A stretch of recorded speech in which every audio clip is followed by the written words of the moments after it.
don't know what you're talking about, Hal. What up, Mike? Toronto. VK on the beat. Check.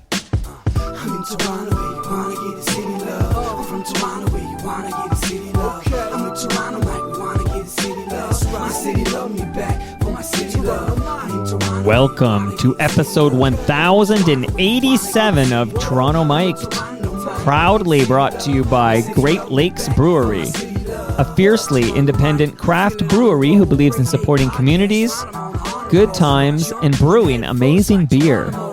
Order online for free local home delivery in the GTA. StickerU.com. Create custom stickers, labels, tattoos, and decals for your home and your business. Palma Pasta.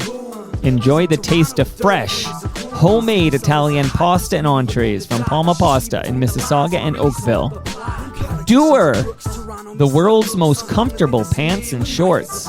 Save 15% with the promo code TorontoMike. Ridley Funeral Home. Pillars of the community since 1921. And Canna Cabana. The lowest prices on cannabis. Guaranteed. Over 100 stores across the country. Learn more at cannacabana.com. Today, making his Toronto Mic'd podcast debut is BodyBreak's own Hal Johnson. Hal, welcome to Toronto Mic'd. Oh, it's my thrill actually to be on Toronto Mic'd. This is a thrill. What am I 1074? It didn't take you long to get around to me.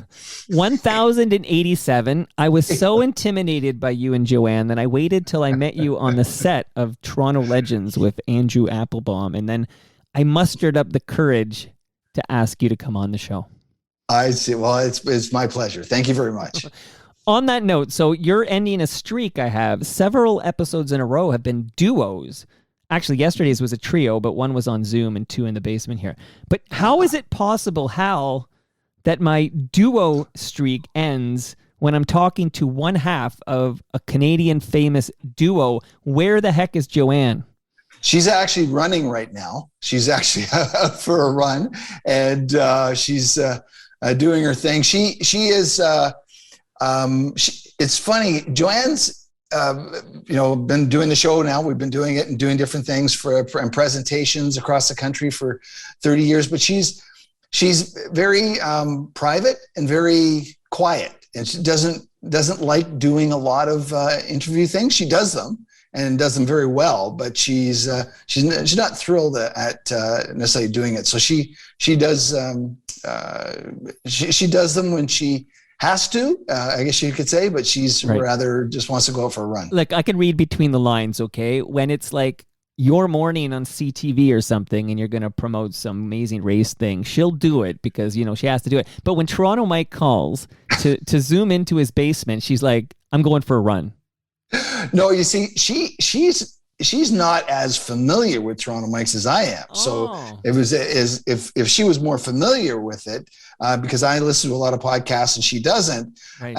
And so I've listened to quite a few of yours, and you've done very nice interviews, very good interviews with different people that I've enjoyed. So I was happy and excited to be on your podcast. So this is on your bucket list, but it's not on Joanne's. So time for a run, which is cool. I'm actually, so quick aside is with my wife, I'm rewatching 6 Feet Under. Did you ever see 6 Feet Under? No, I haven't. Okay, actually. So it's an HBO series, which I've ranked since I saw it when it was new. It's the second best series I've ever watched. Okay, and now I'm happily married to Monica, who's never seen 6 Feet Under, and I'm like, I'm going to share this with her. We just started, and there's sort of an early theme when the going gets tough, Nate Fisher Jr. goes for a run. Like, this is sort of like, and then I just think this is Joanne's. Toronto Mike is zooming in. Peace out. I'm going for a run. So wait, let's cut to it. So shout out to Joanne. I'm sorry I'm missing you. Maybe one day I'll get you on Toronto Mike. But Hal, I'm glad to have you on. I'm looking at this background. that's not an artificial background, right? You didn't get like some wallpaper that looks like beautiful nature. No. This is our gym, and this is actually where we film. For the last 2 years, we've been filming presentations from this gym. I have a camera set up here, 5 cameras actually that I can actually hook up, and I have what's called an ATEM mini switcher down here, and I can switch to different things if I'd like to, and show different videos or different camera cuts. Or I can actually, if I have a camera outside, I can hook to that and do some. We've done outdoor things live. So when we do our presentations, it looks quite different than call it a normal Zoom meeting. Right. We really took the idea of is that let's make it a television show. And so that way we can cut between different things and make it a little bit more entertaining. And that's why a lot of people have a fake background, but this is actually the real our background. Deal. And I mean, I'm no geographical expert. Shout out to Esri Canada, but I will say that that's not Oakville. Like where the hell are you? Up in Muskoka. We're up in Muskoka, and we're with the lakes and bears, and it's quite nice up here. So the next time you're on Toronto Mic'd, which will be with your wife Joanne, I will make the trip. Okay, you invite me there. I will bring my studio, and we'll do it there by the lake. Is that do I have your agreement there? Sure, we can do it right on the dock. Not a problem. As long as the Wi-Fi is good, I'll be out there. Okay. Yeah. Amazing. Yeah. So I have, throughout this conversation, Hal, and we're going to cover a lot of ground, but I have FOTM questions. I know you're an FOTM because you listen, which I'm honored that the great Hal Johnson would listen to Toronto Mike. That makes me feel good, but we'll cover that. I'm sure you'll sprinkle praise for me throughout the conversation, but I do have questions that came in via Twitter, and I want to shout out Dale Cadeau. He says, I hope he makes you do 25 push-ups and 50 crunches. So right off the top, Hal, I do exercise every day, but I don't do a wide variety of things. This is a mistake, right? You can't just do one thing every day for 90 minutes. You got to do different things. Tell me, do I need to be doing push-ups and crunches? What's the deal here? Is this a Toronto confessional or is it Toronto Mike's? I'm not quite sure. It's real talk, all one and the same. So I do. So I will, I'll confess to you that I do at least, usually more, but at least 90 minutes of exercise a day. But it's always on the bicycle. So I do I'll walk a lot and I will bike a lot, but I actually don't do much else.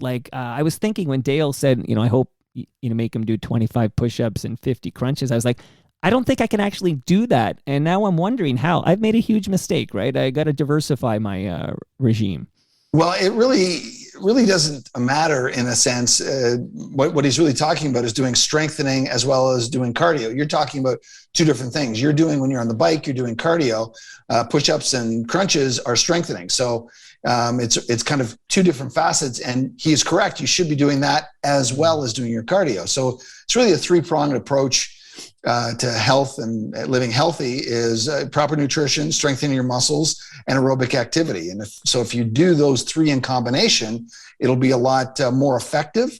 And so that's why you see, for example, Tour de France riders or professional cyclists have a small upper bodies. Well, they want that because they want to be more aerodynamic and less to push. They don't want a heavy and muscular upper body. Their legs are huge, but their upper body is small. So it's really what you want to really do is have a balanced approach to what you do. But the most important thing is do something you enjoy. Because if you don't enjoy doing push-ups and sit-ups, right, you may do it for that 30-day challenge, but you're not going to do it after that. So really just do things that you really enjoy. Well, I do have a fantasy, and I told my wife when I turn 50, I'm going to make this happen. But I want to buy a kayak. And I'm really close to Lake Ontario and then the Humber River. And I always see these people on their boats and kayaks and I get jealous. I'm like, I want to get out there. So I want to if I add the kayaking to my regimen, then that'll help with my upper body work, right? Well, yeah, it will. But how often are you going to kayak, really realistically? So you have to find something that you should, kayak will help you get in shape, but you should look more at getting in shape to kayak. Okay. So that you can go out and kayak for an hour and a half and 2 hours and not feel like, oh my God, I can't move the next day. Right. And so realistically, let's say you wanted to kayak in the summer twice a week. Yes. Well, that's not going to be as effective as if you are weight training, but like back here, weight training, 3 or 4 days a week, 20, 30 minutes, 40 minutes at a time. And as you get older, we lose a lot of muscle tissue. So you want to make sure that you keep that up so that you can do the small things in life. Right. And that's really the idea of getting your muscles as strong as possible. See, Hal, right off, you didn't know I was going to hit you with all this off the top here. Now, you mentioned the big three there. You said nutrition, you said cardio, and weight training. So the Meatloaf song, can I paraphrase Meatloaf? 1 out of 3 ain't bad, right, Hal? Well, yeah. I mean, it's as long as you do something, but understand that. And again, over the 34 years we've been doing Body Break, people say to us all the time about, "Oh, I don't do this, I don't do that," and all the time I'll ask them, "Why don't you do that?" "I'm too tired." Right. I've heard every excuse in the book. Sure. And I often just say to people, if you have the opportunity to go to a cardio ward in a hospital and in the ICU and look at somebody and ask them, "Gee, would you rather be here or if you hadn't smoked or drank so much and exercised and ate properly, you wouldn't be here?" And I think that's one of the kind of reminders that people must have whenever you think about your excuses that you may have. Think about what it's trying to do is keep you away from getting into that ICU. And Joanne and I, obviously, it's funny, Body Break is really about preventative medicine. Right. And so during the pandemic, we've seen so much emphasis on whether it be, vaccines, which I am vaccinated and thankfully for. It's such a good, that's great, but why not be proactive in your health? And what I find so interesting through the pandemic is that doctors will come on and they'll say, the people that are older and have pre-existing conditions or have diabetes or are more susceptible to worse outcomes with COVID. Right. So that's one of the things that I look at and say, and then if you smoke, you have a worse outcome with COVID. If you're overweight, you have a worse outcome with COVID. So, but they don't really emphasize that element. So just think if 2.5 years ago, when the pandemic started, the government said, "Okay, Canada, we're going to fight this pandemic by getting everybody in great shape to fight this COVID," right? You're making too much sense. I have this conversation with Dr. Mike Hart all the time, which is we always hear mask up and vaccinate. And of course you should mask up and vaccinate it. Absolutely. Right. But while you're masking up and vaccinate, there's a couple that, vitamin D is important. Exercise and nutrition, or like you said, are so important as preventative measures. Like we really should have done a better job messaging this. We can't just rely on Hal and Joanne for this messaging. Like, let's throw some money at them and help them amplify this. Absolutely. I mean, Mike Hardy said, look, there's studies out there that show a lot of people who are getting the bad symptoms of COVID have a vitamin D deficiency. So there's a very inexpensive thing you can do to supplement. In Canada, all winter long, the natural vitamin D is non-existent. Like there's little things like that we should have been doing to coincide with the masking. And of course, like yourself, I have 4 shots. I just got my 4th. That's something that's like your baseline minimum. And then you build on that. But Hal, we're going to cover a lot of ground here. I got another great question, and I want to go back with you because there's some confusion. Some people have you were going to start in right field for the Toronto Blue Jays. Okay, let's get the real talk here. Boris wants to know about your baseball history. How did you play college ball? Give me the real talk on your baseball history, Hal Johnson. Well, I had the good fortune of my dad played ball, and that's how we met my mom, in fact. And my dad was what's called barnstorming. Yeah. And barnstorming was where black teams traveled throughout North America. So my dad would travel throughout North America, playing in different small towns, and with this all black baseball team. And he met my mom in Rosetown, Saskatchewan. So that's how they met. So I come to baseball genuinely from my dad, and so it really is something that I've always loved ever since I was a kid. So I'm growing up in Toronto, in the 70s. you don't think about having the opportunity to go to, major U.S. Universities, but I did. I moved out west after high school and worked at my uncle's ranch for a year, and then had an opportunity. My dad knew somebody who was a scout, and he gave me an opportunity to try out with him in Calgary.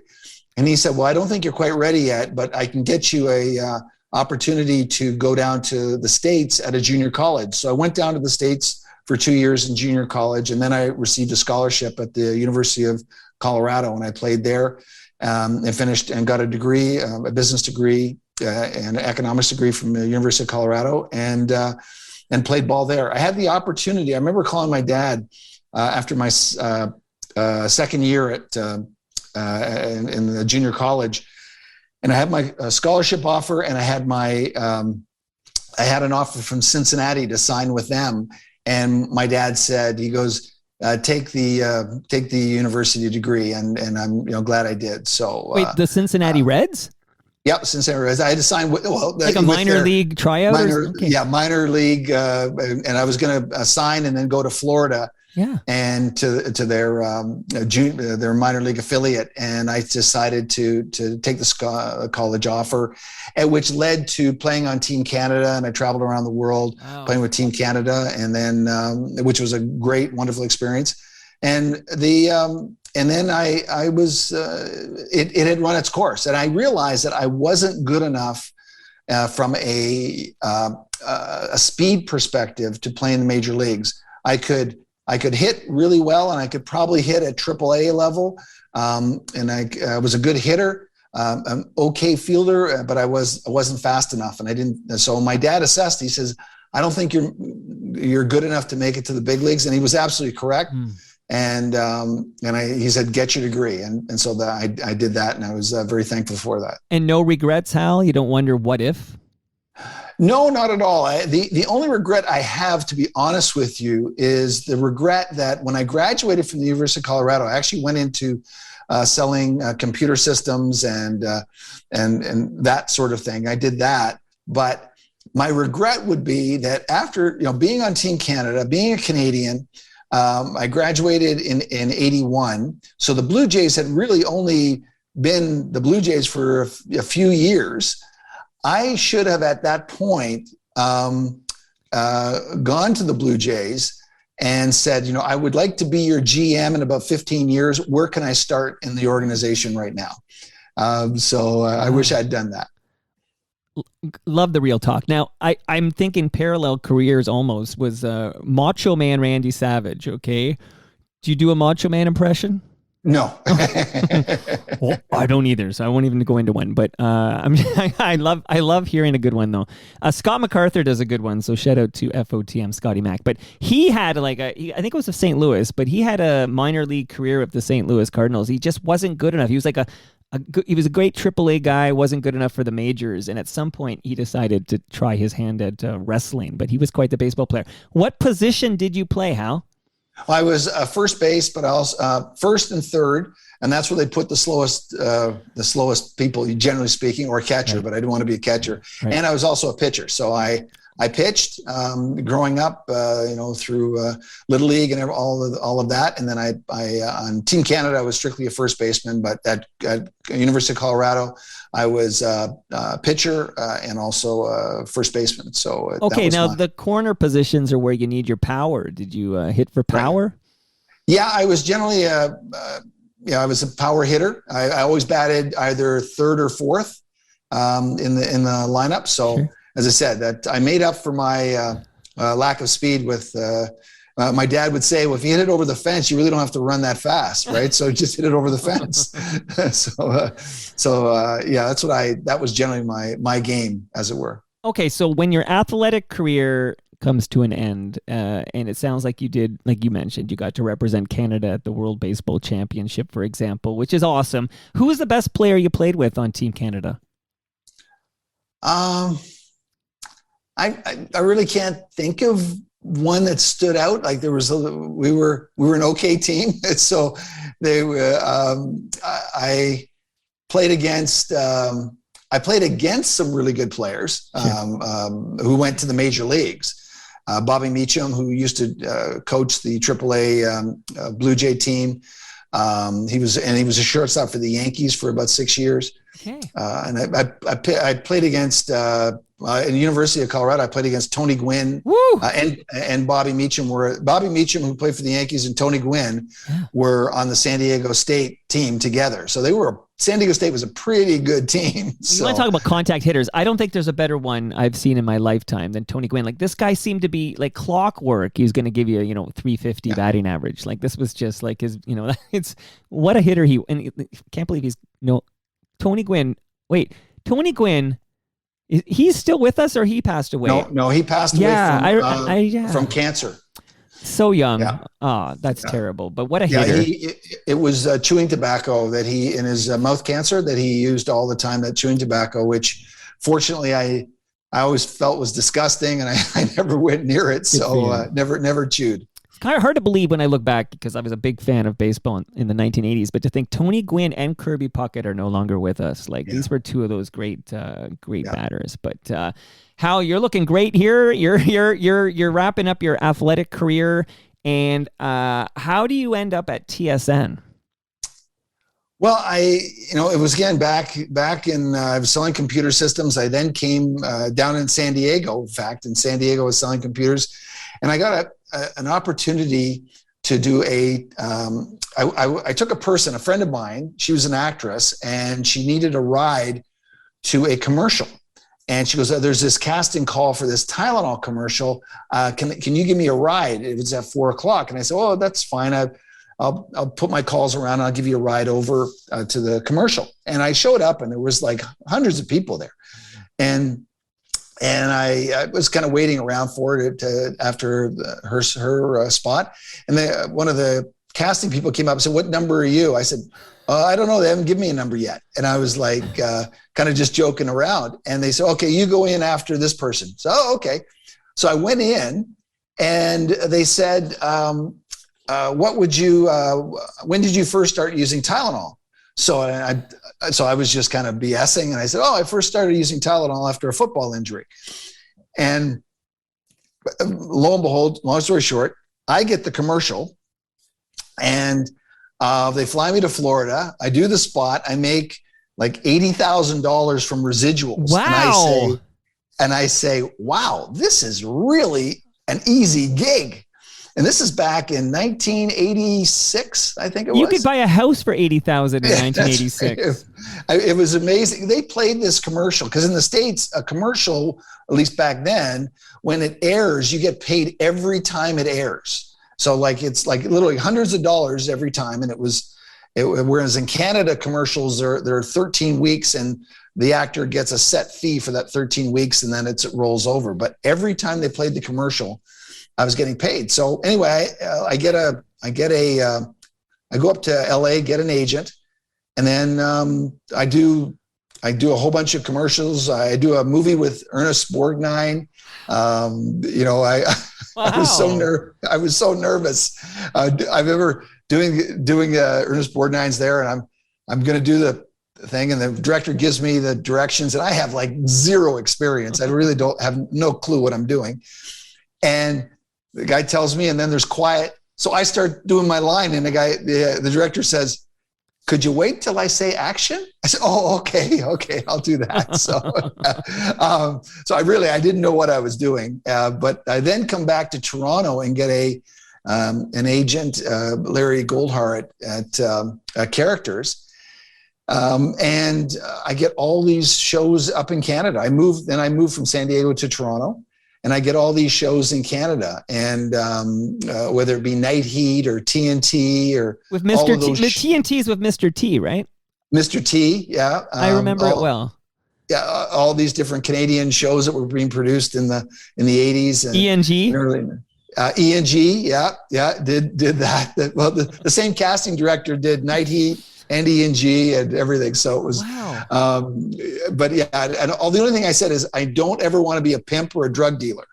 I will only play upstanding people. I just didn't want that to ever play a role like that. But anyway, I was just, so I shelved my career in and selling computer systems, and thought, well, this acting thing is pretty good. So I was doing it, and then doing it for about a year up here and doing pretty well, but I'm just not the type to sit around. And I kept thinking, I want to get into sports. I want to get back into sports. And so I put a tape together, a reel, sent it around, and I went to TSN, and TSN liked it very much. And the executive producer of it, and he hired me. I came in for 2 tests. He saw my reel. I went in for 1 test. He said, come back. I came back, and about a week later, did another read through, gave me some pointers. So he said, I think you got some raw talent here. So we'll hire you. So I was so ecstatic, and I was hired. And then 3 hours later, I was fired. And I was fired because he then went to the head of TSN at the time and said I hired this young guy, and they didn't want to have 2 black reporters on the staff at the same time. So so that's why. And he was very upset when he called me and thought it was disgusting. And I don't know why. Honestly, I just didn't get mad. I was disappointed, but I wasn't mad. And I think I learned a lot of that from my dad, that whenever you're mad, you really can't focus on the problem or the issue at hand. And so I then, subsequently went away from that. TSN at the time was the only game in town, and that was April of 1988. Okay, firstly, the obvious, which is, what bullshit? Holy smokes. It's hard to believe that was 1988. It sounds like you're talking about, 1938 or something. But 1988, basically you were told, paraphrasing, sorry, we already have a black guy. Oh, yeah. But you think about it, how many women were on the desk in 1988 with TSN? Like none. It was just white guys. I'm trying to think of when Teresa Hergert Cruz shows up, but around there. Right. But you're right. There's not many. Yeah, there wasn't. So the struggle between, let's say, call it minorities and women, there's many parallels between that. And that's why, women can, let's say, have more empathy and relate more to the struggles of minorities, because they've had to struggle all of their life. And so it's, you understand that. And it's really a matter of, do you get mad or do you get even? And I looked at the element of, there's always a way, and I'll get even. So that's kind of in a non-confrontational, angry approach. Now, a couple of things. One is you went public about this. I think you were the murder of George Floyd inspired you to talk about this. You were, this offer was rescinded hours later because basically new ownership at TSN now, but TSN at the time, basically that's a racist policy. Like, we don't want a second black reporter is absolutely a black and white racist, no pun intended. But when you went public about this, I co-host a sports show with Mark Hebscher called Hebsy on Sports. And then because you went public with your story, he felt comfortable talking about his story, which sounds very similar in that he says he didn't get a TSN job because Michael Landsberg was there and they already had I'll quote Mark Hebscher here, they already had a Jew. And it's difficult to digest, but this is how it was in 1988, which feels like 10 years ago to me. I know you're going to tell me that was longer ago, but it feels like it was only about 10 years ago. So I'm sorry that you had to go through such bullshit.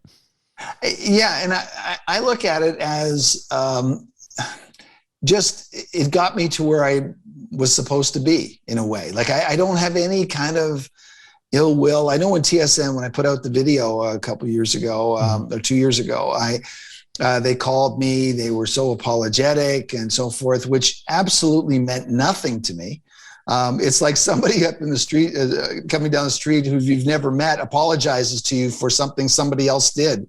And you go, that doesn't mean anything. The person that, the head at the time, he has passed away. He's the one that made the decision. It wasn't, let's say, systemic it was him that had this opinion and attitude.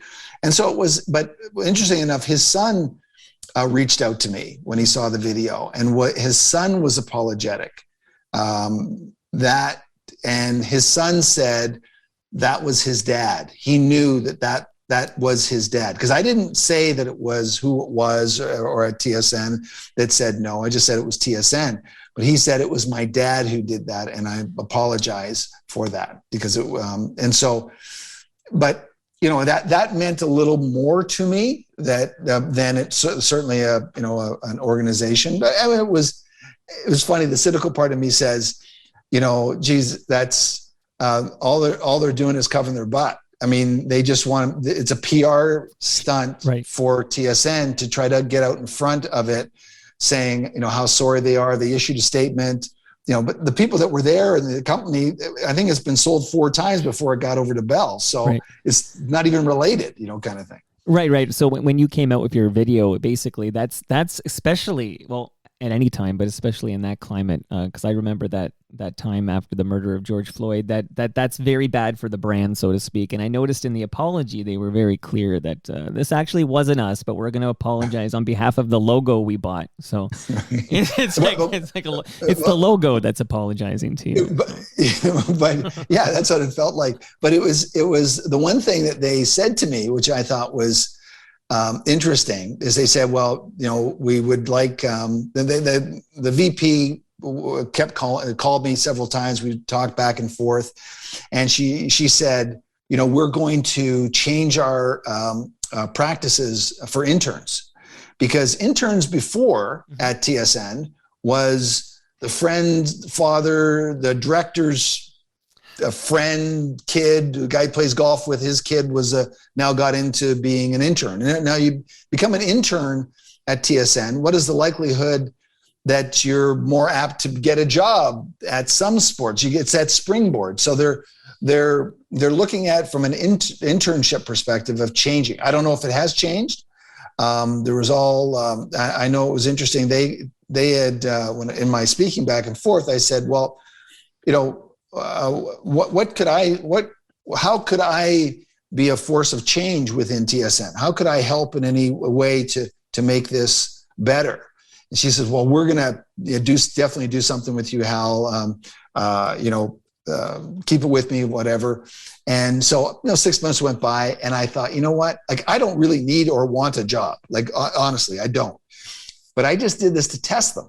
So I called 6 months later. I said, hey, so what's going on? Is there anything that's, oh yeah, we're right on it. Yeah, we've implemented all these changes, and we're going to get back to you about, you helping out in, some capacity with us, and never heard a thing. So as it says, things die down and it kind of goes away. And then there's another crisis that hits. So I wasn't surprised, but I asked them just as a test, not certainly that I wanted, but I even told her, I said, I'd be happy to come down and speak to your employees, speak to people there at all. No charge, just happy to help out. So it was never taken up. Well, there's a lot there, Hal, but I can say, as a guy who never worked in the industry but has been kind of monitoring it, so to speak, with the blog, and now 10 years of Toronto Mic'd and asking, lots of stories, I have an interesting perspective on this. And one is, I've noticed with these, big media companies, now you're talking about Bell Media, but I'm also thinking of what's happening right now with Chorus. And one of the definite cards that they play when there's a crisis is the time card, which is, enough time will pass. So I've noticed this is going on right now, of course, because there was like, oh my goodness, Jennifer Valentine dropped a video, and then Maureen Holloway said this, and then Jackie Delaney said that, and then Andrea Rue said this, and then Colleen Rushholm said that. And it was like all anybody was talking about for a little while. And now this is the whole time thing. Like, another week goes by, there's not a peep out of Chorus, then another week, and now you're a couple of months out, and you're a few months out, and who's still paying attention? Do you remember, and this is a quick aside, I remember at night, I want to know exactly what's happening in Ukraine. Like, what exactly is happening in Ukraine? Is Zelensky still with us? Like, every morning I'd wake up and make sure he was still alive. Like, what's going on? What are we doing with Putin and this oppressive invasion, and et cetera, et cetera? Do you remember that was every day? And then all of a sudden, it's not a top news story and it gets bumped to later, and then it's not even in the news. And now it's like you almost have to seek an update because it's not, it's not part of the news cycle. This is it. Time. That's the move Bell Media deployed there, was time. And it works. It's effective. And that's frustrating. Well, it is. And it's, it behooves us to things that are important to us to keep it on the front burner in a sense. And that's right. Really what people do is they keep it, that they want to keep things out in front of the mainstream, call it the mainstream media, so that they make sure that it draws our attention. The difference between the days of Walter Cronkite and today is that we are inundated with information. Joanne and I were talking about this the other day. We have we're gifted in a sense that we have so much information to pull from, but our brains haven't gotten any bigger than they were in the 80s. Right. And so we can only process so much, and we throw so much at us. So we got so much coming at us. Right. Advertising and everything. It shrunk the news cycle. Like what used to be like a 2-week news cycle is now 2-hour news cycle. It's like, oh, that was my mom will message me, this happened. And I'm like, oh, I heard that at 6 p.m. last night. Like, we're on to the next thing now. Like, that's old news. But you know what I mean? This is the shrinking of the news cycle, without a doubt. Hal. Oh, one last thing. So about observation stuff. And again, there's a lot here. I'm thoroughly enjoying this, my friend. You're going to come on Toronto Mike once a week, and we're just going to chat, if that's okay. And I like looking at your background, too, there. And there's something on your face we'll discuss later. So I purposely haven't brought it up, but there's something on your face we need to discuss. So later, let's tease that one. But the internship.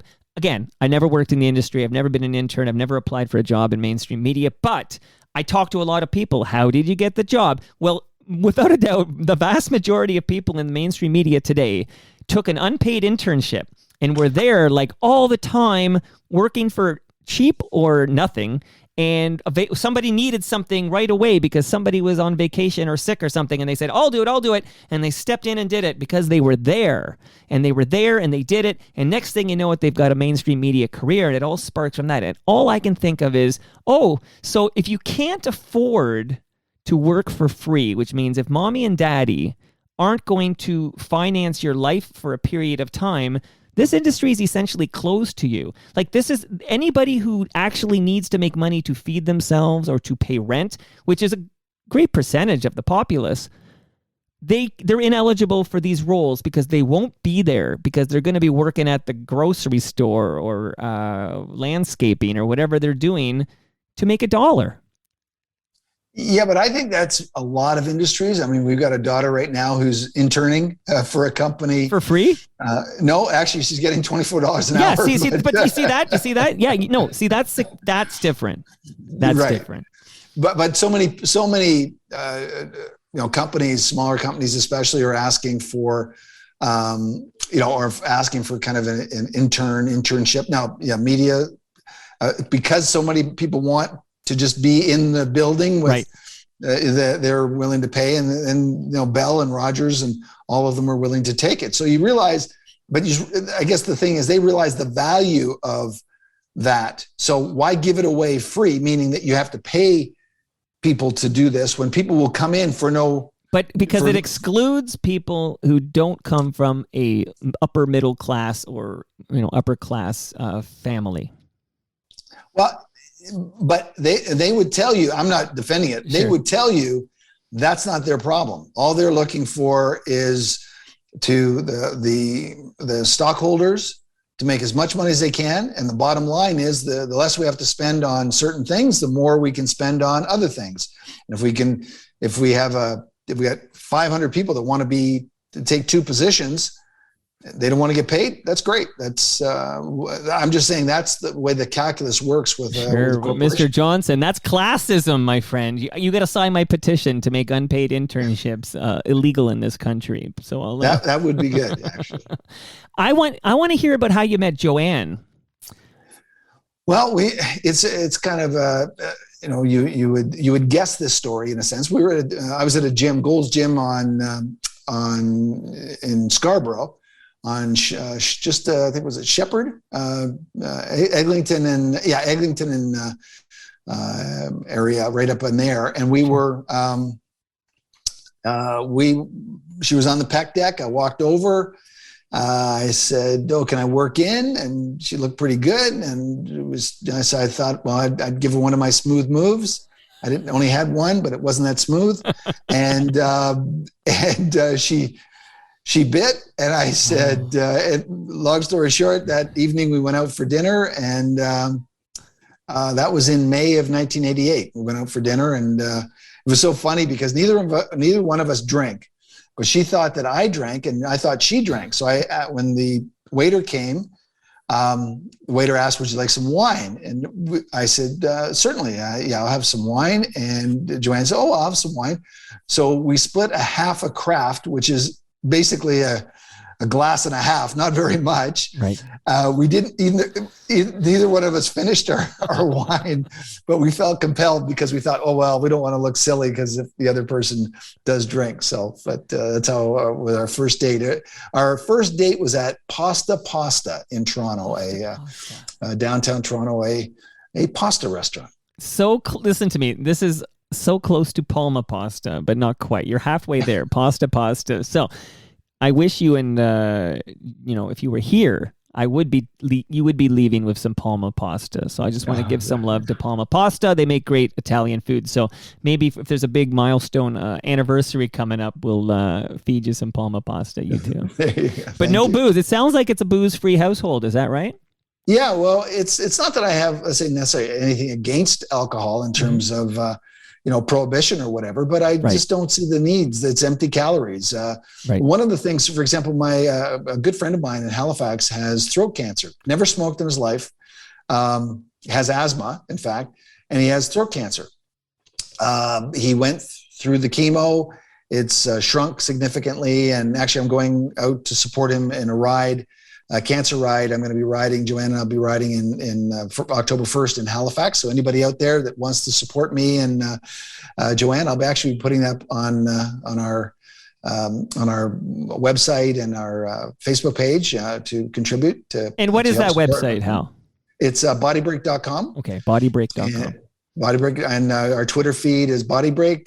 BodyBreak88 is Instagram, and Facebook is BodyBreak. So it's pretty easy. But I'll actually be putting that up next week, and about supporting him for a ride for cancer. Now, what was interesting, I was talking to him yesterday, and he said, he's getting in really good shape. He feels a lot better. Chemo's done, all of those things, and he said. But he said that he's no longer allowed to drink alcohol. He was strongly told not to. He said, because the alcohol will it's fuel to cancer. So you don't want to have it, especially with throat cancer. So you want to abstain from alcohol and limit the amount of sugar as much as possible, because that is also a promoter of the cancer. So he's reducing the amount of sugar significantly, and he's no longer drinking any alcohol. Like he said, he could have a beer now and then, but it's not helpful to his cancer. So why would you have it? He said. So he's now off of that. So, as I said, I'd rather have a piece of pie than 3 beers. So that's kind of how I spend my calories. Well, here, then what I'm going to do here is I'm going to let you know and let the FOTMs know that if you're looking for sweet threads, that are comfortable, you could bike in these things, and you can also wear these into a boardroom or for a presentation to a corporation. You want Doer pants and shorts, DUER.ca. They have a retail store on Queen Street West, and you can save 15% if you use the promo code Toronto Mike. So save 15%, help out the show. Doer, world's most comfortable pants and shorts. And Sticker You, if you need any BodyBreak stickers or decals or anything, stickeru.com. They're in Liberty Village, but they're available anywhere you have an internet connection. Wonderful people, great supporters. Shout out to Andrew Whitkin and his family, and great fuelers of this Real talk. Okay, so you and Joanne, was it love at first sight? Like those sparks were flying when you were at that pasta? I'm sure it was for Joanne, but it was no.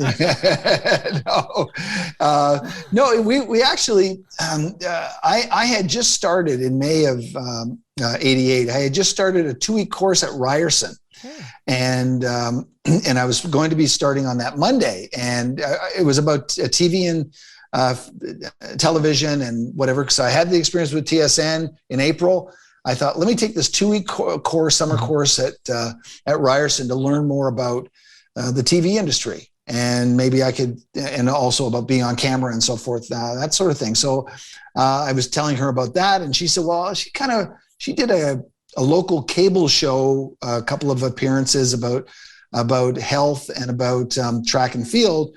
And so, she was quite interested, and she wouldn't mind getting into that field. So that was my foray into say, well, why don't we have dinner and we can sit about and talk about that, Okay. So I came and picked her up at her apartment, and she was knocking on her door. She's, oh, I'm here. Oh, just a sec. I got to go get something. She went and got a pad and paper because she wanted to take notes. Right. And I thought, really? Like I thought this was just a line. Like, okay, you really want. So she was serious about the business meeting, That's and, right. and you were there to, because you're attracted to this fit young woman. But she, in fact, we never talked about it the whole date. So we had sports in common. Before I go too far, again, Joanne, she went for a run because she heard Toronto Mike was zooming in.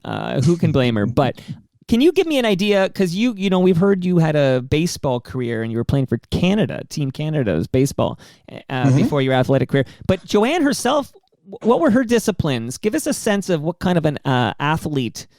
Well, she's clearly still an athlete, but at the time, what she was. Joanne was a really, really good athlete. She was, ever since she was a young girl, she was, certainly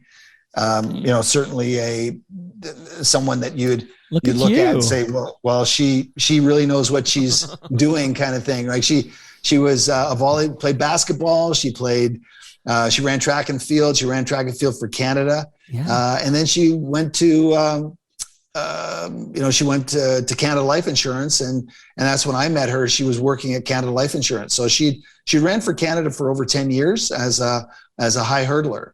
And so we had actually mutual friends that we had, and between us that we could actually, a guy named Hugh Spooner, who was a friend of hers who she ran track with, and myself. So it was, she was really, a very good athlete, and in all different disciplines. So it came back really to really show us that I played all kinds of sports myself. I mean, I was just, all kinds of different things. And so when we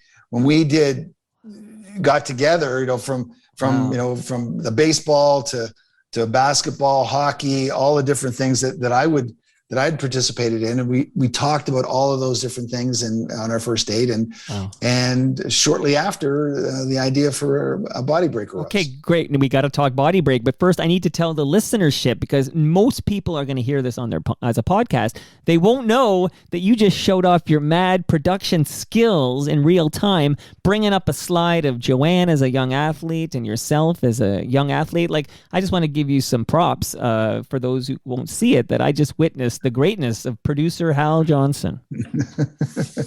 Well, it's just I love tech stuff, so I'd rather be behind the camera, I think. So I really enjoy all the tech. See, me too. I love it too. I love the fact I'm actually talking on the mic is just because, let's face it, I couldn't find anyone who could do this as well as I could, so I had to do it myself. But just kidding, of course. But all the other parts, I enjoy touching all the other parts without a doubt. So we're cut from the same cloth. Okay, so Well, no, before we get this, so Body Break, I want to differentiate between Body Break and ParticipACTION, because I think some of us treat them like synonyms, but right. Body Break, which, we know from your Instagram handle, this starts in 1988. So tell me, what is Body Break versus ParticipACTION? Well, I guess the Body Break versus ParticipACTION, in a sense that we look at that they were our first sponsor. So, okay. They were the money. They were the money. They were the ones who really put the money behind it. And I got to them because I went to TSN after on June 8th of 1988 is the day that we came up with the concept and the idea. Okay. And we put and the reason I came up with the idea is I was at Woodbine Racetrack, and the director didn't want to have myself next to a white girl. So wait. So you were filming an ad? I was filming an ad at the Woodbine Racetrack about racing. And I was in the fan, and you actually, people have brought it up and they've seen it on YouTube, and I'm next to the white guy because I was not next to the girl, and because they didn't want a white girl and a black guy together. So that was kind of the straw. In 1988. In 1988. Okay, so I'm in a mixed marriage myself. I know you are as well, but that's wow. Like, so in 1988, they're filming this ad. You're sitting beside a white woman. They're like, we need to move Hal because we don't want a black man and a white woman sitting beside each other in this ad for Woodbine or whatever. Yeah, and so we at that afternoon when I got home, I was supposed to leave on a flight on Ward Air to San Diego, and I decided Joanne was going to take me to the airport. And I said, I got this idea, and I had storyboarded over lunch this concept and idea, coming from the idea of dealing with Joanne and her athletic background, seeing that the racism and that I had faced all my life, but I thought, what can I do to make a difference? And so that the idea of BodyBreak was born from that, because BodyBreak is really about showing that we can all live, work, and play together. Fitness is really the conduit that gets us to that point. But the one thing that all of us have in common, even Trumpers, is that we want to be healthy. And so we can all agree that health is very important. And so I thought, regardless of your ability, your disability, your ethnicity, your gender, we can all live, work, and play together. And that was the original concept in 1988. And so I went around to 42 different companies. I was all turned down by each and every one until I went to ParticipACTION. And when I went to ParticipACTION, and the reason I went to there is because I went into TSN, and TSN loved the show, but the person in the programming department said they would buy it for $500, but I couldn't be the host because they didn't want a girl and a black guy together. They didn't think the Canadian public was up for that. So I remember sitting in the guy's office, and he told it to me directly. Like, he said, we would do that. They would buy that. And I thought about it. I said, okay, well, thank you very much. We'll think about it. And I went home, and I got home at 3:30 in the afternoon. And I always do this thing where I look at a phone and I say, when I'm trying to think of an idea of, okay, and I go, who can I call? What can I do? Who can I call? What can I do? Who can I call? What can I do? And I was looking at the phone. So I chant that out loud. And after about 5 minutes, I yelled to Joanne in the other room. I said, who does the fitness stuff for Canada? And she said, the participation.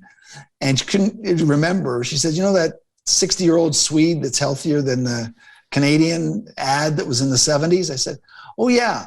So I looked in the white pages, looked up ParticipACTION in the phone book, called them, talked to a gentleman by the name of Bob Duck, and I was at 4:00. And then the next day we had a meeting, and within a few weeks, we had a contract with ParticipACTION to do six pilot episodes for them.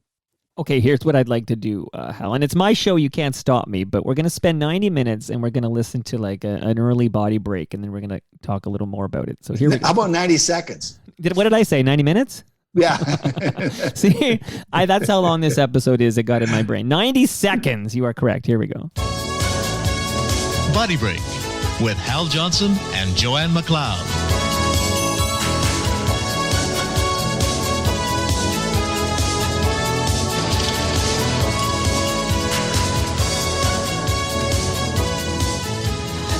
Great ride. Too bad Hal had trouble keeping up with me. And one reason he had trouble was his lack of arm strength. And it's your arms that stabilize your body when you ride. Well, what Joanne is trying to say is that when you ride, you use your entire body. And it's your arms that keep both you and your bike in balance, so you can conquer these tough hills. And one exercise I found just terrific is tricep kickbacks. It helps develop the back of the upper arm, which is your tricep muscle. So since Joanne won that race, let's have her demonstrate the exercise, okay? Joanne is bent at the waist. Her arm is at shoulder height, and just as the exercise implies, she kicks back the weight until her arm is straight. Holds for a second, and then slowly comes back to the original position. Now remember, make sure that you move only the forearm. and keep that elbow high and stationary. Our tip today, if you want to develop tone when doing an exercise using weights, do 12 to 15 repetitions comfortably, which is one set, for a total of 3 sets. So until we see you again, keep fit and have fun. Well, it looks like this time I'm going to beat Joanne. Let's go. See about that, Hal.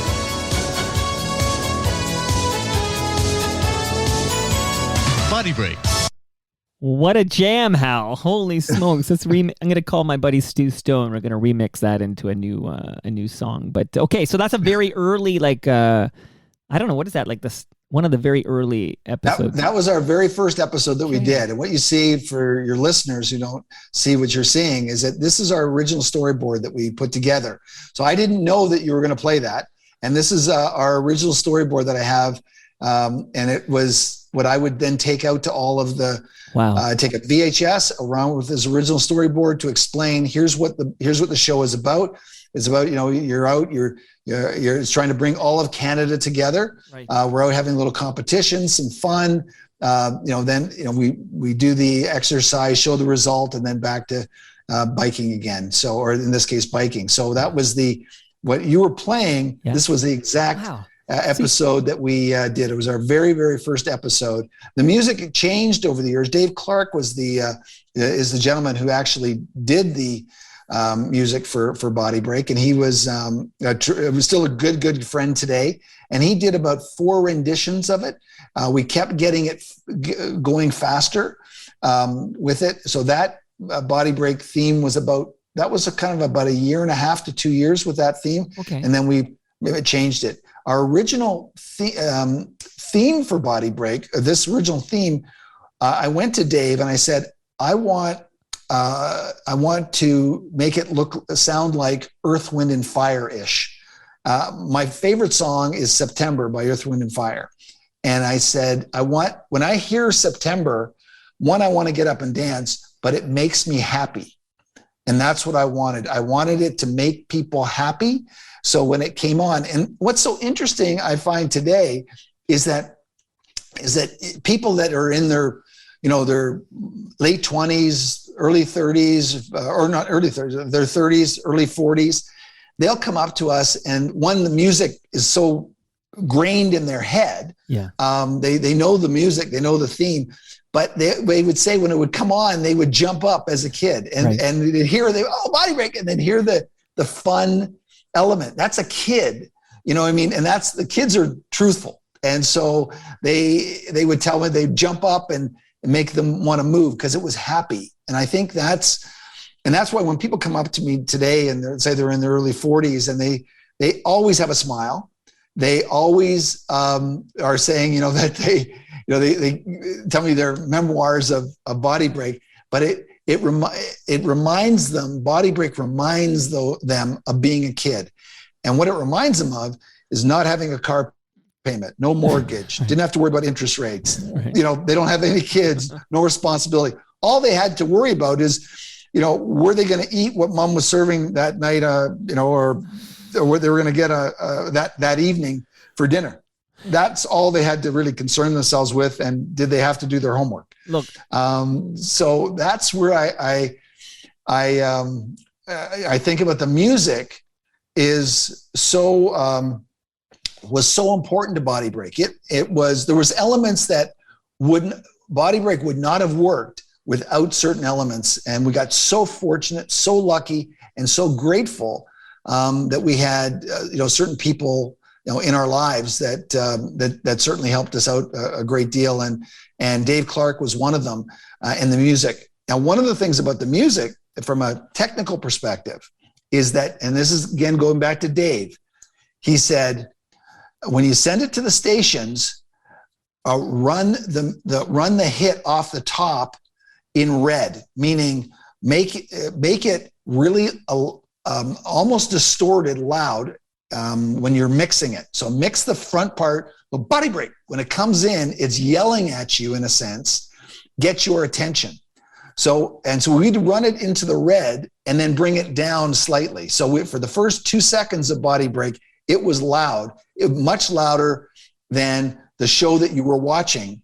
And so it went into the red, which means so when you're watching a show and then Body Break came on, it was like yelling at you, Body Break, that type of thing. It was effective, Hal, and I'm one of those Gen Xers who, and I happen to be a nostalgia merchant myself, so I peddle in the nostalgia on the daily. But this is a big part of it. I'm thinking of me and my buddy Retro Ontario, or would play old Body Breaks and talk about Hal and Joanne. But yeah, really, really effective. The gentleman, what's the gentleman's name from Retro Ontario? Ed Conroy. Yes, I called him, and I wasn't really. I wasn't on YouTube quite a bit, very much, and now what we're doing is actually putting Body Break on YouTube, and we've been putting it on for the last year and a half. We have over 300 episodes. Yes. I mean, every week we've been dropping, 1 or 2 episodes every week. Generally 2 episodes a week we've been dropping now for the last 6 months. So we got 100 and so on there. But I was just getting into the YouTube thing.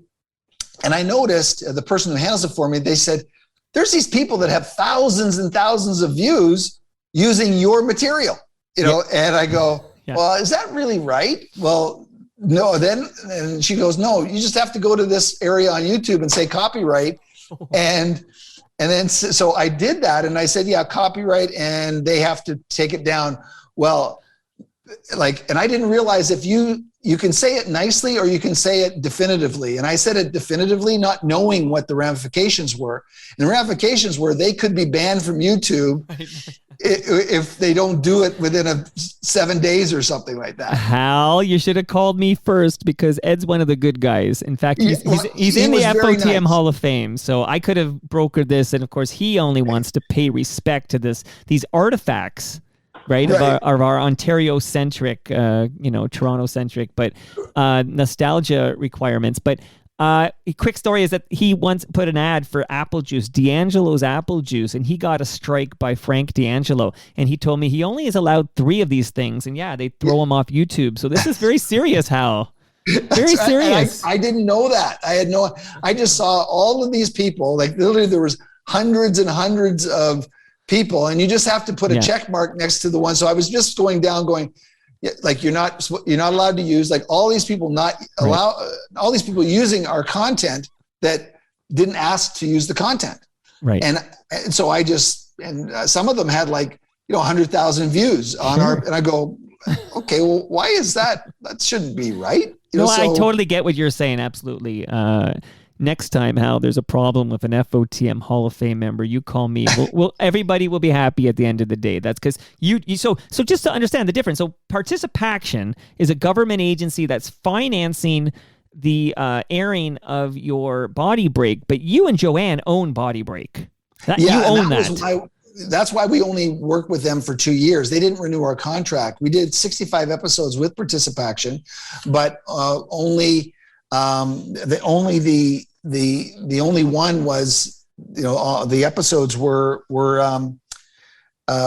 we got to be too well known. So ParticipACTION said, no, we don't want that. We don't want you to be too well known. So we're no longer renewing your contract. Although it was the most successful thing ParticipACTION had ever done, without a doubt, from a plays perspective, because we're being played 1,500 times a week on 140 cable and network stations across the country, and there was no internet or people didn't have PCs at home or phones or anything like that. So when you watch network television, that's what you watched, and we were all over it all the time, and we became very well known because of it. But ParticipACTION didn't own us, and therefore Kellogg's had come to us and asked us to be on the back of Special K. And that's what got ParticipACTION upset, because they realized they get corporate sponsors and they would have to then share this money with us. And they didn't want that. So they then didn't renew our contract. And then we went off on our own and did it ourselves. And Joanne and I we'd written every script. I direct all the episodes. Joanne does all the editing. And then it's a little thing we put together, and we would actually I'd take the tapes down. I'd get the tapes dubbed to all the different stations. Some needed 3/4, some needed beta cam, some needed, whatever medium. We'd get that done. And then we would usually spend 2 days labeling and mailing them out to all the stations across the country. Wow. So firstly, good on you for owning your shit. That's the best advice I give anybody. And you were, as a man who, got the scholarship and had the good education, always own your shit. So you and Joanne owning Body Break, so smart. But I will say, when I hear what ParticipACTION realized, it's similar to what the Toronto Blue Jays realized, that when they realized, we don't own BJ Birdie. Okay, so this is what happened. We don't own BJ Birdie. That means BJ's got to go, and we got to bring in a different mascot that we own. It's just one of these terrible corporate things. But if you don't mind, I'm going to at this point, I'm going to get to some more FOTM questions. So Dan writes in, he says, as someone on the waiting list for a knee replacement, I would love to hear more about his experience before and after the surgery. He says he also wants you to know he loved the video that you and Joanne did for Perlator. He works for Perlator. Oh, okay. And he says, and then there's a question I'm going to hold on to, because after you just let Dan know about knee replacement, and I didn't know how that you had knee replacement surgery, but you can tell us about that for a moment. Then I'll get to Dan's other thing, because it ties in with the most frequently asked question for you, which I'm going to address right after this. Well, it is, knee replacement is a difficult surgery. I broke my tibia plateau, which is I fractured it back in 1999 playing hockey, and it repaired, but I caused a lot of damage in there. So the doctor told me that at some point I'm going to create a lot of arthritis in there, and he was absolutely correct. And basically about 18, 19 years later, I started having some real knee issues because of that, right at that spot. So and I was getting a lot of pain, and I couldn't really hike as much, and it was hard to golf and carry my bag without a tremendous amount of pain. So I eventually got a knee replacement. I searched around, and I went to Dr. Brad Weening in Oakville. He has a YouTube channel called Talking with Docs. In fact, it's a great information. I'd go to that to learn about talking with docs from Dr. Weening and Dr. Zazo. In fact, both of them performed the surgery, and they filmed my surgery. So if you go to their YouTube channel, you can actually see my knee surgery. They filmed the whole surgery. I haven't watched it. I was going to say, did you produce that one on the fly as well? No, I did. But you know what the funny thing is? Going into surgery, again, I wasn't nervous at all. I mean, and it was because I had my production hat on, and they've got the camera there they've got the IV in you. You're in not in the operating room yet, but you're sitting there, and both the doctors come in and they start to interview me about going and doing the surgery. So I'm thinking I'm on TV mode. I'm being interviewed. So I'm thinking about the interview, and this and that. And I'm do the interview. They put me on the gurney, wheel me in, and they ask, what song do you want to hear? I said September by Earth, Wind and Fire. So as I'm being wheeled in, the September is playing through the speakers there, and then they got the cameras there, and they're filming the entire, and then boom, I'm out. But I wasn't nervous because I had my production hat on. I wasn't even thinking about the surgery actually. So, but it was great. But I would say, and it was interesting. Dr. Weening said to me, he said, the people that really are glad they did the surgery are people that are in a lot of pain going into the surgery. And if you're not in a lot of pain, don't get the surgery, because there's a large percentage of people who it could be worse, or about a percentage that it doesn't necessarily help a great deal. It could be like 10% or 15%, that sort of thing. And then you're on grades of scale on whether you have your ability to do things. It comes down to, I realize in going through the procedure of this surgery, that unless you're willing to dedicate about 3 months of your time to this is your new job. So in this gym here behind me, I was in this room probably 4 hours to 5 hours a day. And that was only up here. I was actually doing things in my, in the house.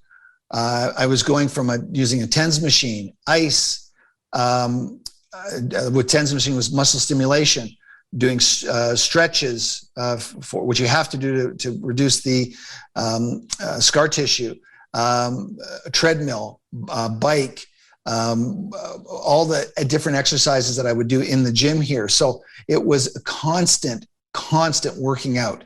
And you just go from one thing to the other, to the other, to the other. So for a good 8 hours of the day, it was, I was in physiotherapy, whether it be icing, whether it be muscle stimulation, whatever it might have been. And if you're not willing to put that time and effort and energy into it, I would necessarily hold off, because and I must say, it's painful. So, all right, Dan, brace yourself, buddy. I actually met Dan's daughter at a Blue Jay game recently. So shout out to Dan and his daughter will listen to the Pandemic Friday and Toast episodes of Toronto Mike together. But it sounds like Dan's got a lot of work ahead of him.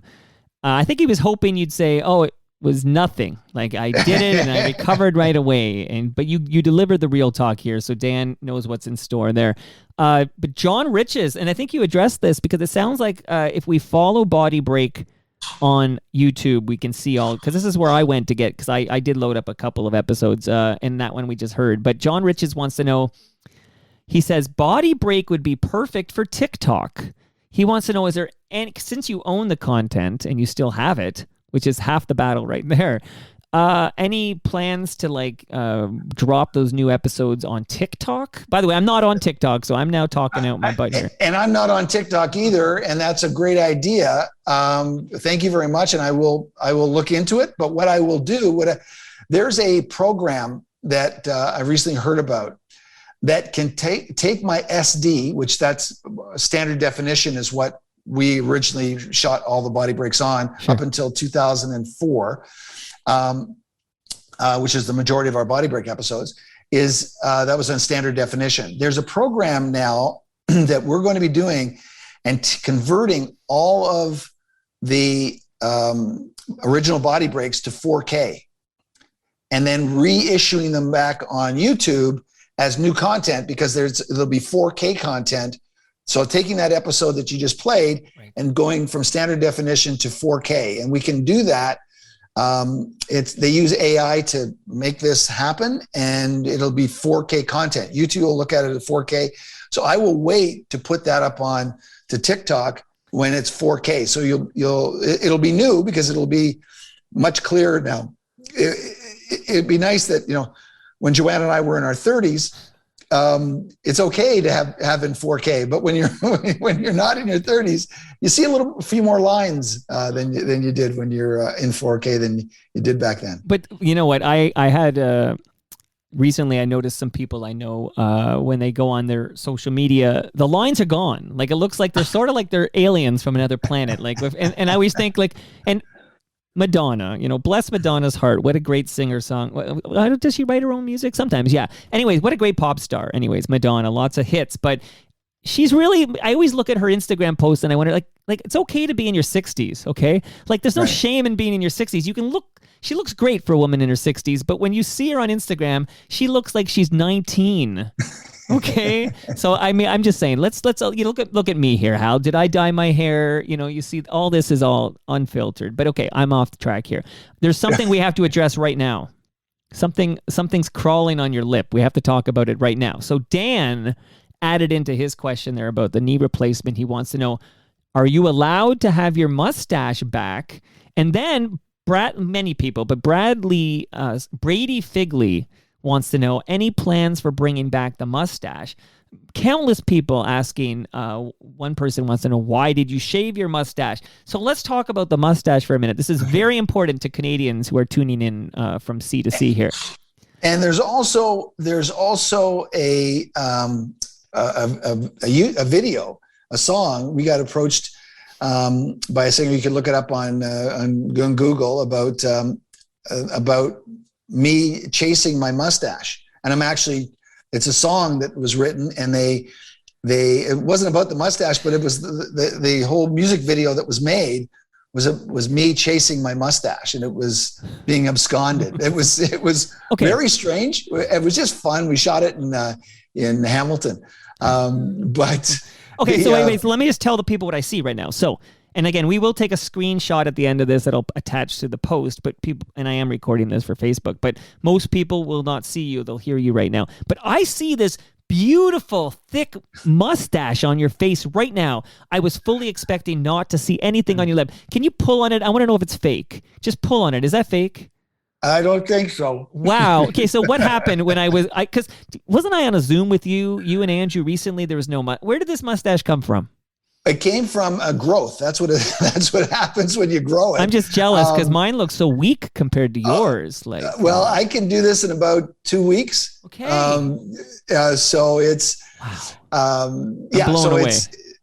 So basically, what's happened is I generally don't like to have the mustache anymore, and so I had to shave it off because we were shooting a video. Dan actually works for Pure Later, and we were shooting that video. So we needed to match up video that we had shot when I didn't have my mustache, and then I had to grow it.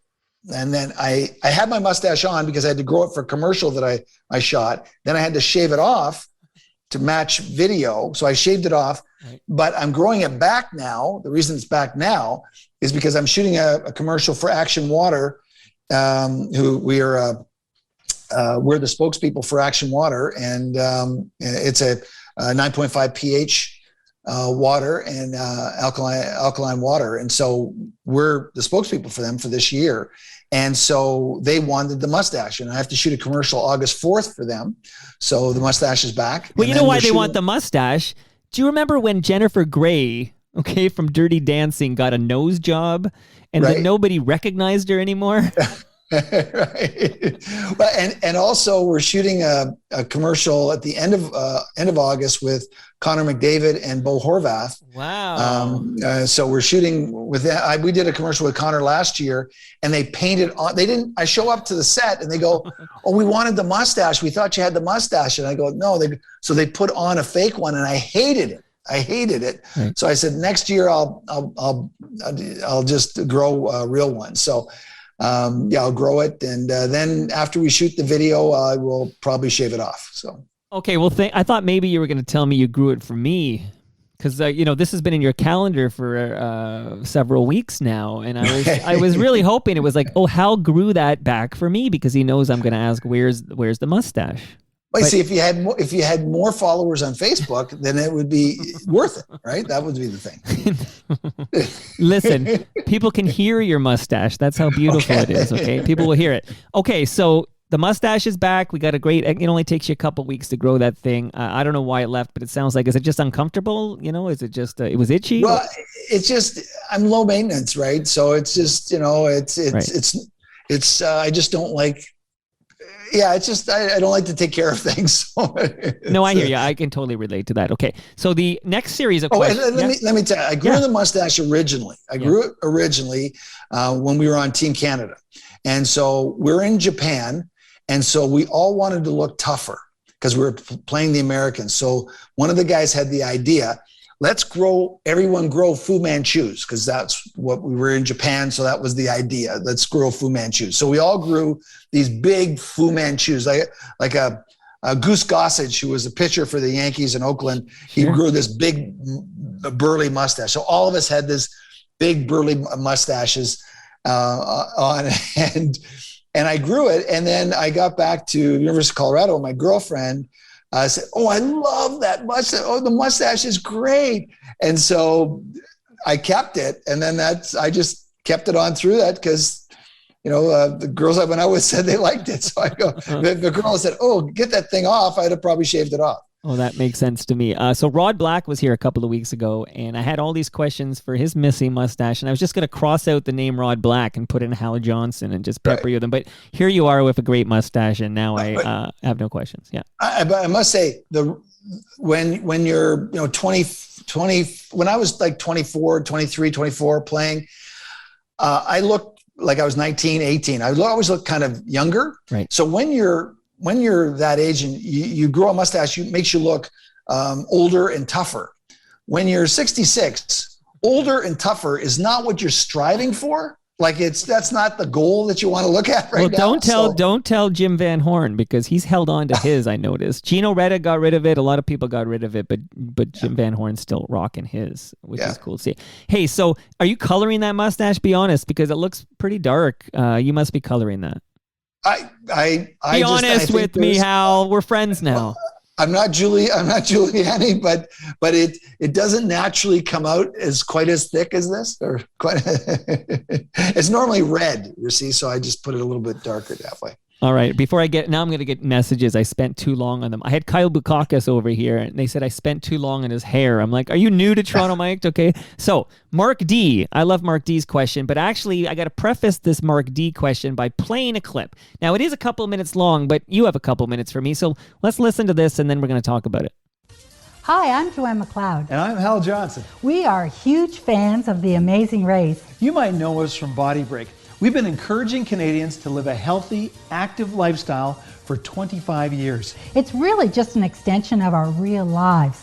Besides being business partners, we're married, we have a 14-year-old daughter, and Max.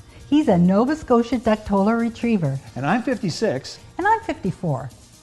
I grew up in Scarborough and had the honor of representing Canada running hurdles and track meets all over the world.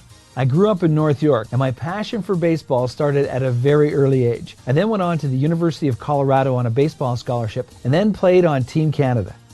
25 years Joanne and I have been living and working together. That's why we think we've got what it takes to win the Amazing Race. Well, this is where we've watched the Amazing Race since its inception in 2001, and we haven't missed an episode. And as Joanne said, we're big, huge, enormous fans of the show. You might say that we've been training for this all these years.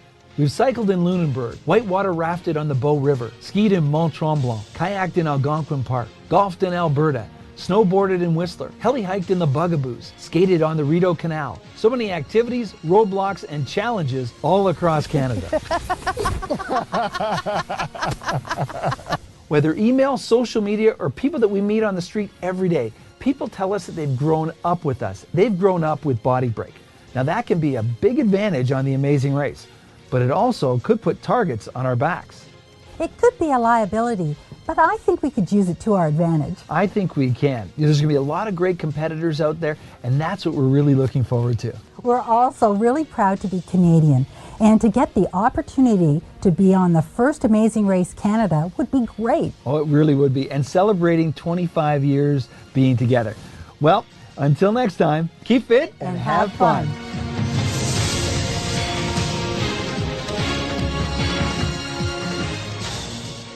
Wow, I could have saved us 90 minutes and just aired that. That was pretty cool. Okay, yeah. Now, so again, amazing production by Hal Johnson on the Facebook stream. So if people want to check it out, go to the Toronto Mike Facebook page, and they can actually see the archive of this recording. But okay, tell me, I need to know, how did so tell me about the Amazing Race experience, and then I'll ask a question from Mark D. The Amazing Race was a memorable experience for us, and we've done it's funny, something that goes through your mind in your life when you can remember every single second, which we can, of the race. And so it was just so imprinted on us, and it was such a great experience. On the one hand, it was such a great, memorable experience. On the other hand, it was so gutting and devastating. And was interesting in what you played, our audition tape that you played there, is that we thought that, being on the race would work to our advantage and work to our disadvantage. That's absolutely what happened in terms of BodyBreak working to our advantage and disadvantage, because we got some advantages from the public because they knew us, that were very slight. you don't have you have very little money. And so people gave us money to help us out. They knew we were on the race somehow, and with all the cameras and whatever. And they said, do you guys need money? And I was like, oh, okay, we'll take it. $20, $30 here and there. And that was great. But the reason we got U-turned, and that's why we were eliminated from the race, is because the eventual winners, the Tims, felt that we had already had our 15 minutes of fame and didn't really deserve to be there. And so they wanted us off the race. And they thought that the producers were giving us advantages because we're doing certain things that they couldn't figure out. How did Hal and Joe get to where they are? I'll give you an example of that, is that we were in Whitehorse. This was on the fifth leg. We were in Whitehorse, and the Amazing Race has only, with Air Canada, they have a blocked out certain flights in terms of the number of people that can be on, amazing racers that can be on that flight. And so we didn't really know that, but so we get to the airport, we're the third team to arrive, and they say, no, you have to take the next flight, because we had to get to Regina. So you had to take the next flight to get to Regina, which was a connector. So anyway, I figured out that I went on the phone, and I used a different name. I used my middle name, and I used Joanne's middle name, and we were able to get on the correct flight. And so the other teams didn't know how did we do that. In fact, the producers called the camera people and asked, that were filming us at the time, how the heck did they get on that flight? And so there was this kind of thinking that the producers were helping us out. Well, you were celebrity contestants, and that they were helping you out because it would be good to have you on the TV competing because you're famous. Right. They thought that, but we also prepared. And the reason we were very much in production mode, in proper preparation. Proper preparation prevents poor performance. So what we did before the race is not only we try to get in really good physical shape, but more importantly, I studied every Air Canada route because they were a sponsor. So I studied every route in Canada because I knew that's where we were going. So I knew that if you're in Vancouver past 8 o'clock at night, it's better and you need to get to Winnipeg, it's better to fly to Toronto in the overnighter and then fly in the morning from Toronto to Winnipeg. You'll get there quicker than if you wait in Vancouver overnight. I knew every hub. I studied it literally for 6 weeks. I went to a car dealership because Chevy was the other sponsor, and I drove every stick shift that Chevy had. Reason being, I'm thinking when you're under high stress, you need to know how to get into reverse or how to use that stick properly. And I had a stick shift when I was younger, but these were different, and you had to press a button in order to get it into reverse, which under stress, you don't see things. So you wanted to make it more automatic. So we did a lot of pre-research. Plus, we were the oldest team on the race by far, like not even close. One team, their cumulative age didn't add up to mine. So, right. So when you look at our experience was there. So in fact, on the final question of the race was what flags and put the flags of the country, of the provinces, and the flowers of the provinces together in a puzzle. Joanne and I figured out on the second leg of the race that would be the final question, because on our clues was the flag of the province that we were in, and every time we got to the mat, the person next to John Montgomery had a flower in their lapel. And I asked the participant, I said, what is that flower? And they said, oh, that's the provincial flower. And so what Joanne and I did when we were at an airport, we went and got a computer and we printed out all the flags and flowers of the provinces, cut them up. And then in the room at night, we were playing and getting them correct. So Joanne could actually do that in about 45 seconds. Wow. She could put the flags and flowers together. That was the final question. Two of the teams didn't even get, two of the three teams couldn't answer the final question. They couldn't put it together in an allotted time. And the other team that did took them a couple of hours to do it. So we would have won the race if we'd have gotten to the end. Spoiler alert. No. Watch season 1 over again on YouTube. Or, Okay. Honestly, amazing. But Mark D's question is, if you and Joanne had the chance to run Amazing Race Canada again, would you do it? It ebbs and flows. And the reason I say that it ebbs and flows is because part of me it was a memorable experience, but it was, and it was great. It was just so exciting to live like that. Was just so great to live on the edge of, like, just imagine ripping open an envelope and you don't know where you're going to go. It's going to tell you where you're going to go. That is exciting as hell. So the state of YYZ, the state of Pearson Airport today, I feel like you be just in the airport for a couple of weeks.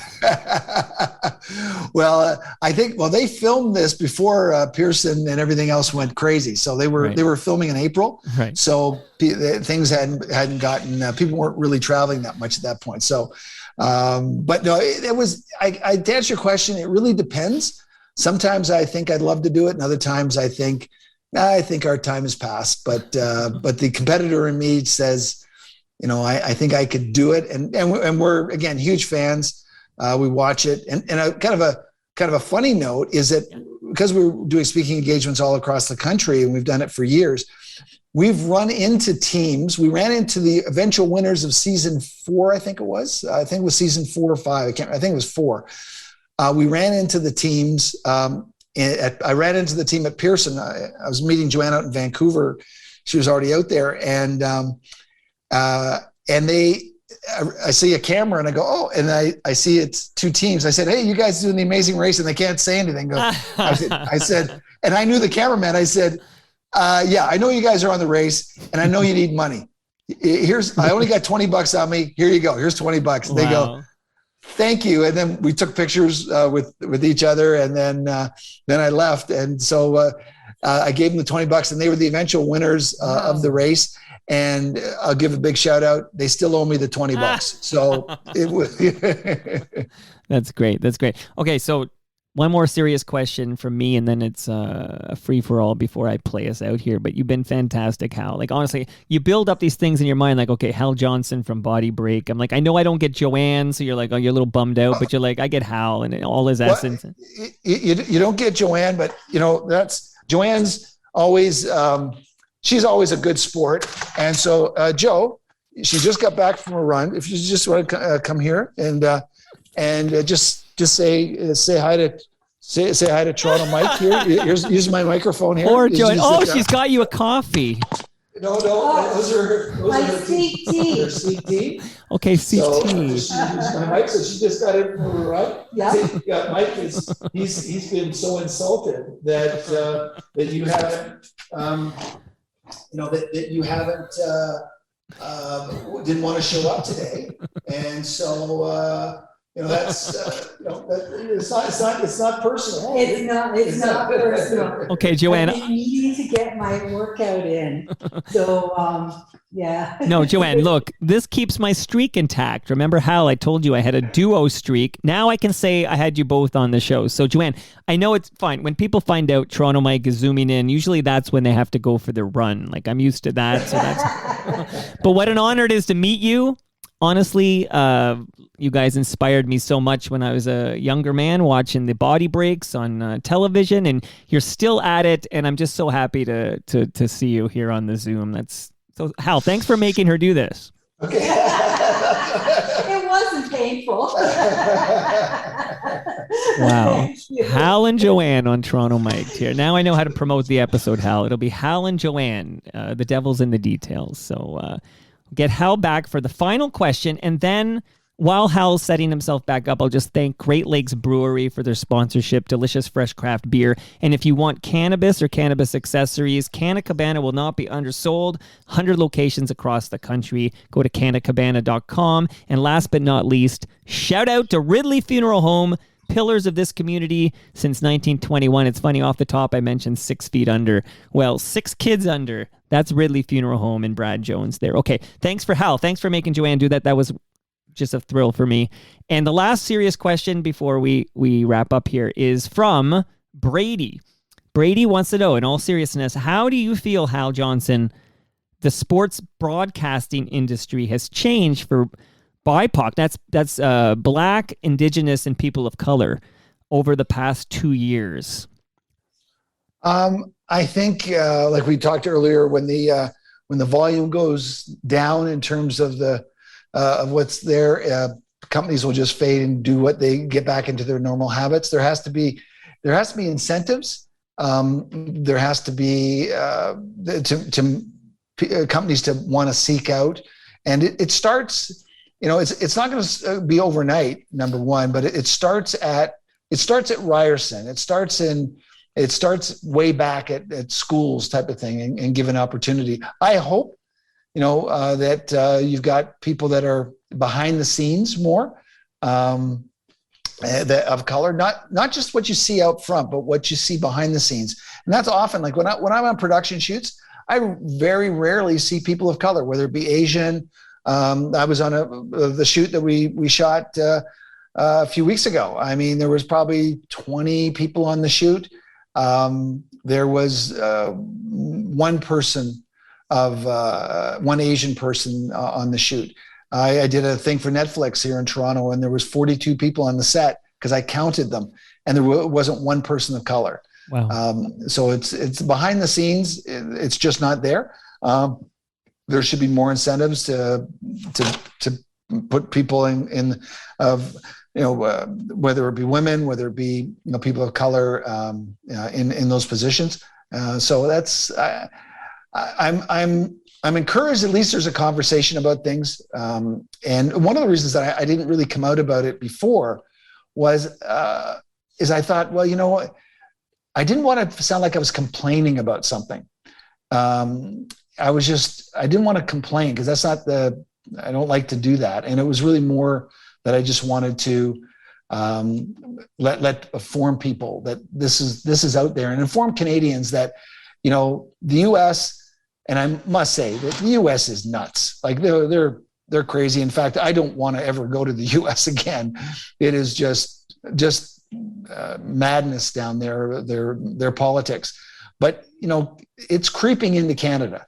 It's a disease. That racism is a disease that lingers, and it will come in. It's creeped into Canada. It's nowhere near in the same level at all. It's an apples and oranges comparison, but it is here, and it's good to make Canadians aware that we can do better, and that's all that BodyBreak has tried to do over these last 34 years. Is come on, Canada, we can do better. Well said, Hal, and thank you for talking to us and sharing this stuff, because people like me, we don't know what's going on until somebody like you has the courage to tell it like it is. So I just want to thank you for that. My pleasure. And just before I play some lowest of the low, and then remember, I need a screen cap with you. So look as handsome as you can. Brush, maybe just get a comb or something for the mustache, and make sure you're ready for that. But just let us know. I know we got a little taste because Dan works for Perlator and says he saw like a corporate video there. But what are you and Joanne, like what are you up to these days with the BodyBreak brand? Well, we have a line of clothing that you can pick up on Good for Sunday website. Good for Sunday came to us about 8 months ago, and they wanted to license the BodyBreak brand. And we were very intrigued by being with Good for Sunday, because it's a Canadian-made product, and it's something that they're bringing back nostalgic BodyBreak sweatshirts and T-shirts, and this is our very first original BodyBreak shirt that I wore in our BodyBreak episode. Wow. And they've recreated that exact shirt, and that's for sale. And the great thing about these particular clothing, it's all made in Canada. Most of it's made in Ontario, but all in Canada, and it's a very, very well made product. And we're very excited to be part of the Good for Sunday team, as well as hats and sweatshirts and T-shirts, and it's very high quality. So that's one of the big things we're doing, and you can, as I say, pick that up at Good for Sunday, and so as well as at Indigo and the Bay.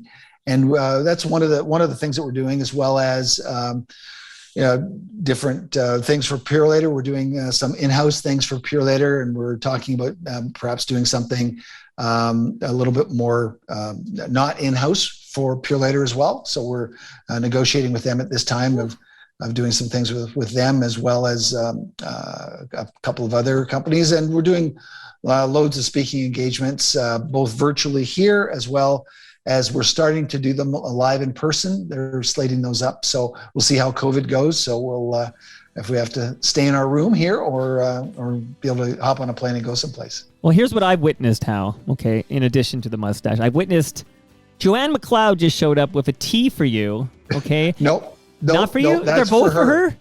Both of them? She drinks steep tea from Tim Hortons every day. Like every day But she had 2 extra large. Not one of those is not for you? No, I never drink tea.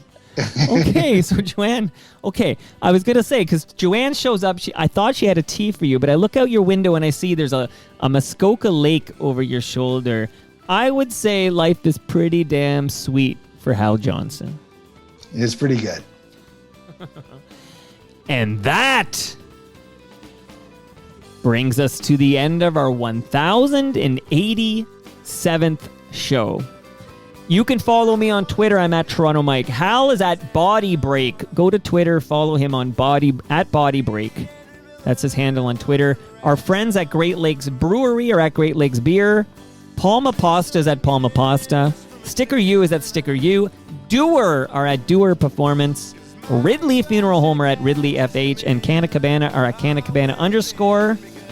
See you all next week.